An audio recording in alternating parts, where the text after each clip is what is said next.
Assalamualaikum warahmatullahi wabarakatuh dan selamat pagi untuk seluruh pendengar podcast Learning Journal. Edisi spesial hari ini, saya Muhammad Syakur Asyura, saya dari Balai Besar Pelaksanaan Jalan Nasional Kalimantan Timur. Dan hari ini kita akan membahas topik yang sangat penting, yaitu What we can do to make PU better and stronger. Bersama saya hari ini adalah 4 rekan seperjuangan dan berbagai balai di Kalimantan. Mari kita kenalan satu persatu. Dimulai dari Mas Edo, silakan perkenalan diri Mas Edo. Oke, terima kasih banyak Mas Akur. Saya Muhammad Ridho Rizaldi dari Balai Pelaksana Pemilihan Jasa Konstruksi Wilayah Kalimantan Selatan. Senang bisa berbagi pemikiran hari ini. Selanjutnya Mas Rifki. Halo semuanya, perkenalkan saya Muhammad Rifki dari Balai Penataan Bangunan Prasarana dan Kawasan Kalimantan Utara. Excited untuk diskusi hari ini. Mas Ilmi, silakan. Oke, selamat pagi. Saya Ilmi dari Balai Pelaksana Jalan Nasional Kalimantan Selatan. Semoga diskusi ini bermanfaat. Dan yang terakhir buat Mas Syarif. Baik, terima kasih Mas Syakur. Assalamualaikum warahmatullahi wabarakatuh. Pagi semua, saya Muhammad Syarif Hidayat dari Balai Pelaksana Pemilihan Jasa Konstruksi Wilayah Kalimantan Barat. Siap untuk berbagi ide-ide segar. Baik, kita langsung masuk ke pertanyaan pertama. Sebagai ASN di lingkungan Kementerian PU, kita semua memiliki peran dalam bela negara. Mas Edo, dari sudut pandang Balai Pemilihan Jasa Konstruksi, bagaimana mengenai bela negara terhadap instansi yang Mas Edo tempati?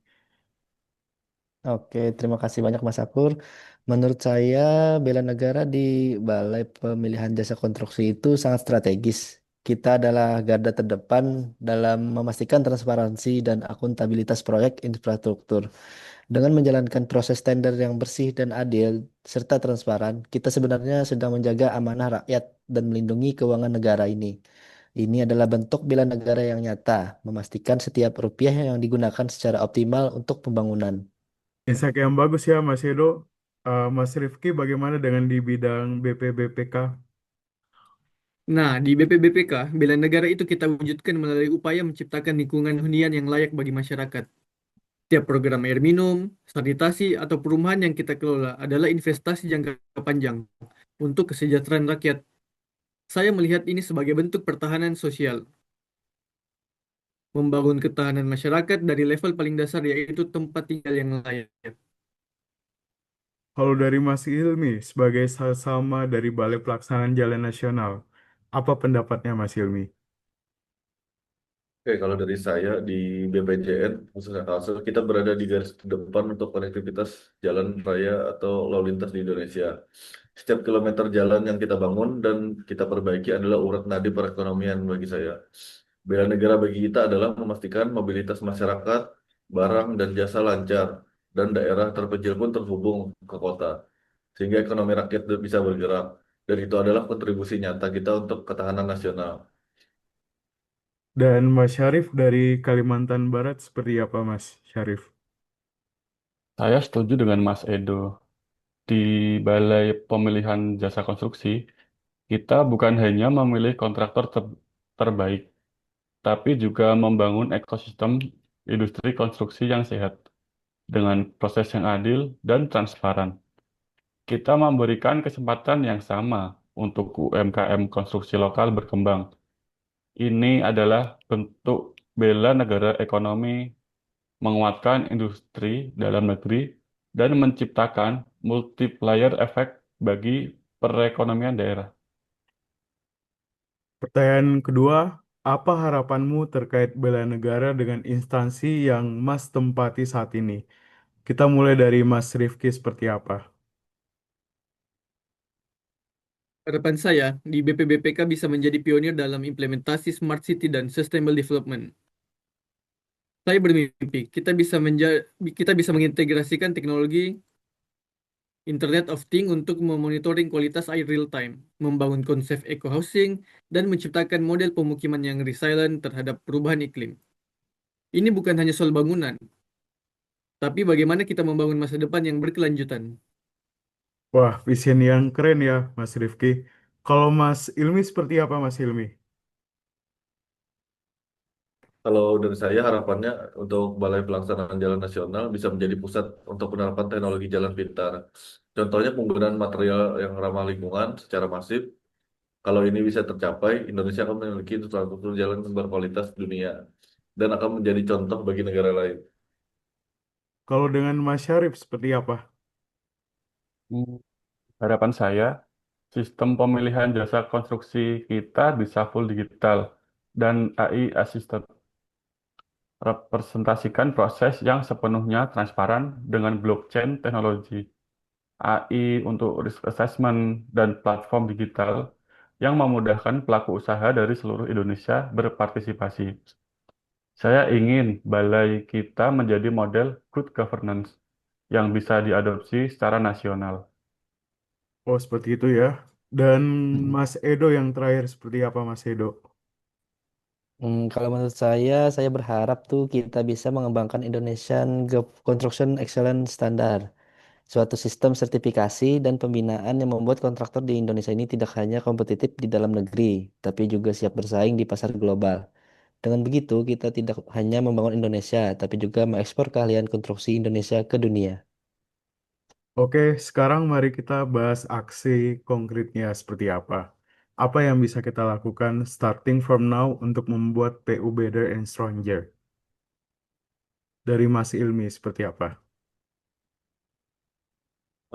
Dari saya, kita harus mulai dari mindset kita perbaiki, yaitu mindset digitalisasi. Setiap balai perlu peta jalan yang sudah berbentuk digital dan bentuk apapun harus jelas. Dan penerapan teknologi AI pada kegiatan Monep di BPJN misalnya, sehingga pekerjaan semakin efisien dengan pemanfaatan teknologi. Nah, saya setuju dengan Ilmi. Tapi saya mau menambahkan aspek collaboration. Kita perlu lebih sering cross learning antar balai.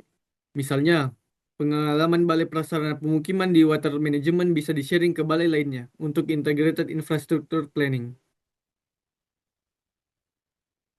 Yang tidak kalah penting adalah capacity building SDM kita.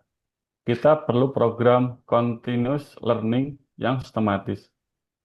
Tiap ASNPU harus punya learning path yang jelas, dari basic technical skills sampai emerging technologies seperti BIM, drone surveying, atau green construction. Iya, betul sekali. Dan saya juga mau menambahkan emphasis pada standardization. Kita perlu unified standard operating procedure yang bisa diterapkan di semua balai. Ini akan meningkatkan konsistensi dan quality of service kita secara nasional. Wah, excellent point semua ya. Saya juga mau nambahkan nih, kita juga perlu strengthen public engagement. Masyarakat harus lebih aware terhadap peran vital PU dalam kehidupan sehari-hari mereka. Transparent communication dan regular public consultation akan meningkatkan trust dan support bagi masyarakat terhadap program-program kita. Sebelum kita tutup, mau satu closing dong, statement dari masing-masing yang dimulai dari Mas Edo seperti apa? Oke, makasih Mas Arif. Kalau dari saya yaitu PU yang kuat adalah PU yang transparan, inovatif, dan people center. Mari kita jadikan setiap proyek sebagai legacy untuk generasi mendatang. Ya, sustainable development bukan pilihan, tapi keharusan. Let's build not for today, but for all future children. Ya, dari saya, setiap jalan yang kita bangun adalah jembatan menuju Indonesia yang lebih maju dan Indonesia emas. Excellence in governance start with us. Mari kita jadikan integritas dan profesionalisme sebagai trademark PU di Indonesia. Dan saya pribadi percaya bahwa PU yang better and stronger dimulai dari mindset kita sebagai public servants atau sebagai aparatur sipil negara yang selalu learning, always improving, and genuinely caring untuk bangsa ini. Terima kasih ya teman-teman untuk diskusinya yang sangat inspirasi hari ini. Untuk para pendengar, jangan lupa share tabs kalian di media sosial dengan hashtag PU Better Stranger. Sampai jumpa di episode selanjutnya. Dan remember, we build not just infrastructure, we build the future of Indonesia. So, mari kita tepuk tangan buat semuanya. Terima kasih rekan-rekan. Wassalamualaikum warahmatullahi wabarakatuh dan selamat pagi. Selamat pagi. Waalaikumsalam. Waalaikumsalam. Waalaikumsalam Bagi-bagi. warahmatullahi Waalaikumsalam wabarakatuh. warahmatullahi wabarakatuh.